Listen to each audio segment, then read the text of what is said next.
Hello dear student, welcome back to my channel.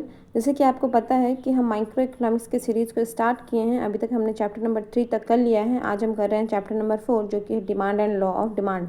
यहाँ पर मैं एक चीज़ बता दूँ जो नए बच्चे हैं उनके लिए कि यहाँ हम चैप्टर को नहीं पढ़ रहे हैं बल्कि उसके रिलेटेड जितनी भी एक्सरसाइज हैं एक रेफरेंस बुक में उसे हम कर रहे हैं। ठीक है, तो चलिए शुरुआत करते हैं। इसका पहला जो हमारा है MCQ।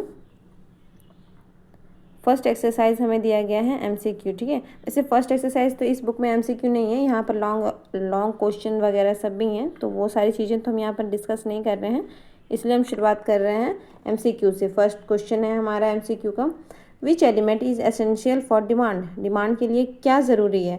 डिज़ायर टू कंज्यूम, बिल्कुल आपको कंज्यूम करने का डिज़ायर होगा तभी तो आप डिमांड करेंगे। अवेलेबिलिटी ऑफ एडिक्वेट रिसोर्स, यानी कि वो रिसोर्स होगा तब ना, रिसोर्स का होना भी ज़रूरी है। एंड विलिंगनेस टू कंज्यूम, और आपको उसको कंज्यूम करने की इच्छा भी होना चाहिए, तो यानी कि ऑल ऑफ दीज। ठीक है, क्वेश्चन नंबर 2 है, डिमांड कर्व जनरली स्लोप। जो डिमांड कर्व का स्लोप होता है वो जनरली कैसा होता है? तो हमें पता है कि हमने डिमांड कर्व बहुत बार बनाया हुआ है ना।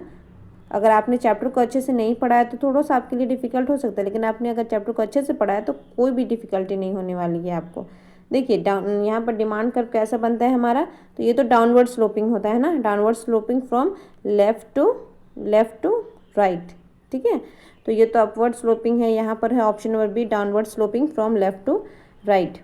क्वेश्चन नंबर 3 देखिए, in which goods price fall does not make any increase in demand. यानी कि किस तरीके का गुड्स होगा जिसमें कि अगर प्राइस फॉल भी हो जाता है तो भी उसके डिमांड में कोई इंक्रीमेंट देखने को नहीं मिलता है। तो जाहिर सी बात है कि वो ऐसी चीज़ें होंगी जो कि नेसेसिटीज़ की होंगी। ठीक है, जैसे कि आपका हो गया सॉल्ट, शुगर। ऐसा तो नहीं है ना कि उसका प्राइस घट गया तो आप ज़्यादा से ज़्यादा सॉल्ट खाने लग जाएंगे, आप जितना खाते हैं उतना ही खाएंगे।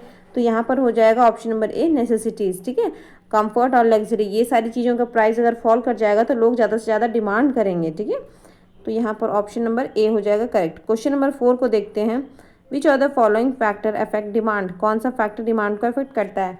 प्राइस, चेंज इन, देखते हैं क्या है, taste of consumer, change in income, all of this. तो यहाँ पर हो जाएगा ऑल ऑफ दिस, है ना। क्वेश्चन नंबर 4 का हो जाएगा ऑल ऑफ दिस। ये सारे ही फैक्टर डिमांड को अफेक्ट करते हैं। अगर इनकम बढ़ा तो डिमांड बढ़ेगा, प्राइस घटा तो डिमांड बढ़ेगा, प्राइस बढ़ा तो डिमांड घटेगा, और टेस्ट। ठीक है, क्वेश्चन नंबर 5 देखेंगे, goods which are alternatively be used are called. उसे हम बोलते हैं सब्स्टिट्यूट्स गुड्स, यानी कि जिसको आप अल्टरनेटिवली उसकी जगह पर यूज़ कर सकते हैं उसे हम कहेंगे सब्स्टिट्यूट गुड्स। क्वेश्चन नंबर 6 है, law of demand is the. Law of demand क्या है? क्वालिटेटिव स्टेटमेंट है, क्वांटिटेटिव स्टेटमेंट है, both A and B, none of the above.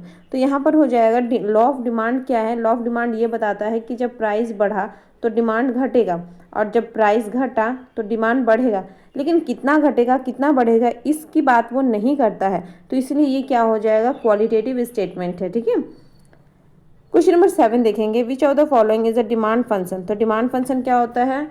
PX नहीं DX फंक्शन बोला है ना, तो यहाँ पर F लगाना चाहिए था। चलिए, ये ऑप्शन नंबर सी बिल्कुल करेक्ट है।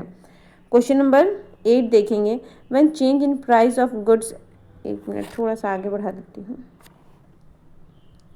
क्वेश्चन नंबर 8 है, when change in price of goods X affect the demand of good Y, this demand is called. यानी कि X का प्राइस चेंज हुआ, उसके कारण से डिमांड का, Y का जो डिमांड है उसमें इफेक्ट देखने को मिला, तो वैसे गुड्स को हम लोग क्या बोलेंगे? वैसे डिमांड को हम बोलेंगे क्रॉस डिमांड। ठीक है, यानी कि एक गुड्स के प्राइस के इफेक्ट होने से दूसरे गुड्स के डिमांड में चेंज देखने को मिला, तो उसे हम बोलेंगे क्रॉस डिमांड। क्वेश्चन नंबर 9 है, for normal goods law of demand state the dash relationship between price and quantity of a good. Normal goods के लिए आपको बोला गया है कि लॉ ऑफ डिमांड कैसा रिलेशनशिप है, तो अभी हमने कहा ना कि दोनों के बीच में इन्वर्स रिलेशनशिप है, नेगेटिव रिलेशनशिप है। ठीक है, डायरेक्ट नहीं है, पॉजिटिव भी नहीं है, ऐसा थोड़ी है कि एक बढ़ता है तो दूसरा भी बढ़ता है, बल्कि उल्टा रिलेशन है, एक बढ़ता है तो दूसरा घटता है, इंक्रीज नहीं, तो कुछ नहीं होगा। चलिए, तो नॉन ऑफ दीज हो जाएगा, है ना। दोनों के बीच में कैसा रिलेशन है? इन्वर्स रिलेशन है। ठीक है, ऑपोजिट रिलेशन है। क्वेश्चन नंबर 10 देखेंगे, which of the following is the reason for fall in demand.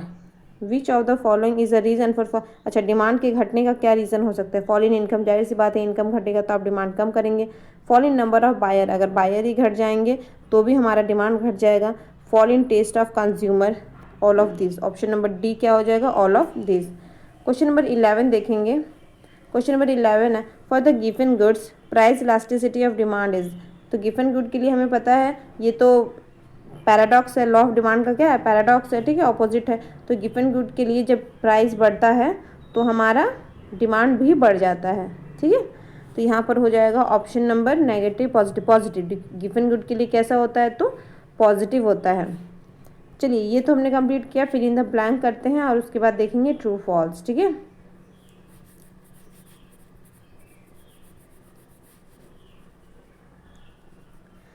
चलिए फर्स्ट नंबर में क्या है, table relating to price and quantity demanded is called, यानी कि वैसा टेबल जो कि प्राइस और क्वांटिटी डिमांड के बारे में बताता है, रिलेट करता है, उसे हम कहेंगे डिमांड शेड्यूल।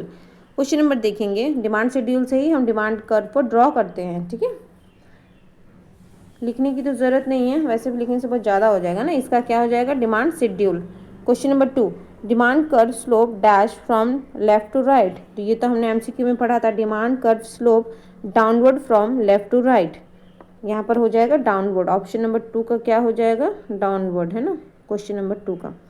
नेक्स्ट देखेंगे question number 3, demand curve for substitute goods slope dash from left to right. तो सब्स्टिट्यूट्स गुड्स के लिए कैसा होता है, तो यहाँ पर भी हमारा क्या हो जाएगा, अपवर्ड। डिमांड कर्व कैसा होता है सब्स्टिट्यूट्स गुड्स के लिए, सब्स्टिट्यूट गुड्स हमने पढ़ा ना इसके पहले वाले क्वेश्चन में कि जिसको आप अल्टरनेटिवली यूज़ कर सकते हैं, तो ये हमारा हो जाएगा अपवर्ड। क्वेश्चन नंबर 4 देखिए, income effect for normal good. Normal good के लिए इनकम इफेक्ट क्या होता है, तो पॉजिटिव होता है। अगर इनकम बढ़ता है तो गुड्स का डिमांड बढ़ता है, अगर इनकम घटता है तो गुड्स का डिमांड घटता है, ठीक है। तो ये पॉजिटिव रिलेशन है दोनों के बीच में।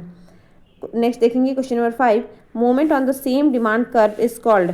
जो सेम डिमांड कर्व में मूवमेंट हो रहा है उसे हम क्या कहेंगे, extension and contraction of demand. Movement on the same demand curve है ना, तो इसे हम कहेंगे एक्सटेंशन और कॉन्ट्रैक्शन, जो कि प्राइस की चेंज होने से होता है।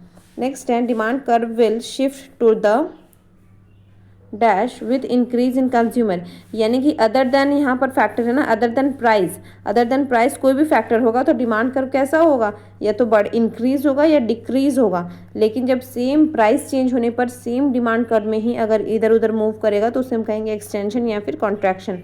तो यहाँ पर हमसे पूछा गया है, demand curve will shift to the dash with increase in consumer. Consumer बढ़ेंगे तो हमारा डिमांड बढ़ेगा, डिमांड बढ़ेगा इसका मतलब है क्या होगा, अपवर्ड शिफ्ट करेगा, ठीक है।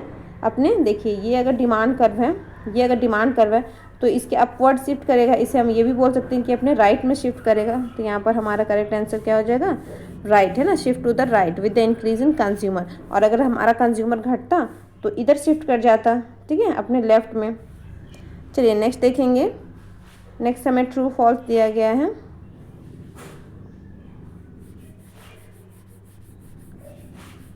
क्वेश्चन नंबर 1 है, demand curve is a graphically representation of demand schedule. बिल्कुल, ये तो हमने फिल इन द ब्लैंक में किया है ना, ट्रू है। नेक्स्ट है, price and quantity have inverse relation for the normal goods. बिल्कुल सही बात है, ये स्टेटमेंट भी ट्रू है।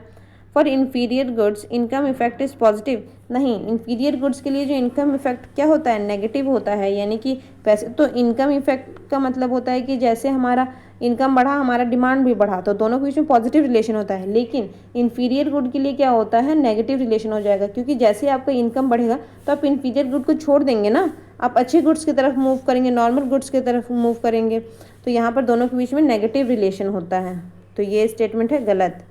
नेक्स्ट है, tea and coffee are the example of substitutes. बिल्कुल, क्वेश्चन नंबर 4 भी है ट्रू। क्वेश्चन नंबर 5 है, demand for the production factor is derived demand. Demand for the production, हाँ, डिराइव डिमांड होता है, ठीक है। चलिए ये सारे ही हमने कर लिए ट्रू फॉल्स। नेक्स्ट देखेंगे, हमें करेक्ट पेयर बताना है, ठीक है, मीन्स मैचिंग करना। अच्छा, इसमें भी आंसर दिया गया है, चलो कोई बात नहीं। क्रॉस डिमांड, क्रॉस डिमांड क्या होता है, स्कूटर पेट्रोल। नहीं, स्कूटर पेट्रोल तो आपको कॉम्प्लीमेंट्री हो गया है क्या यहाँ पर कहीं पर, नहीं, ये जॉइंट डिमांड है ना। स्कूटर पेट्रोल क्या है, जॉइंट डिमांड, जैसे जैसे मिलता जाएगा वैसे वैसे करते जाएंगे। नेक्स्ट है डिराइव डिमांड। तो डिराइव डिमांड तो हमने अभी अभी पढ़ा ना, यहाँ पर ट्रू फॉल्स में क्या है, प्रोडक्शन फैक्टर डिमांड। नेक्स्ट है डिराइव डिमांड हो गया। फोर्थ नंबर में है increase in demand. Demand increase करेगा तो क्या होगा, shift to the demand curve, ठीक है, इंक्रीज इन डिमांड। और है एक्सटेंशन एक्सटेंशन इन डिमांड, अगर एक्सटेंशन करेगा तो क्या होगा, क्वेश्चन नंबर 5 का एक्सटेंशन होगा तो डिमांड कर तो चेंज नहीं हो रहा है ना, तो 5 का हो जाएगा सी, डिमांड कर अनचेंज है ना, डिमांड कर तो वहीं रहेगा, उसी में एक्सटेंशन और कॉन्ट्रैक्शन होगा, और अगर इंक्रीज़ करेगा इसका मतलब यहाँ पर वो शिफ्ट किया। तो ये हमारा हो गया क्रॉस डिमांड का कम्प्लीमेंट्री एंड सब्स्टिट्यूट्स गुड। ठीक है, चलिए होप आज का वीडियो आप लोगों के लिए यूज़फुल रहा होगा। मिलते हैं नेक्स्ट चैप्टर के साथ। Thank you for watching, thank you, bye bye.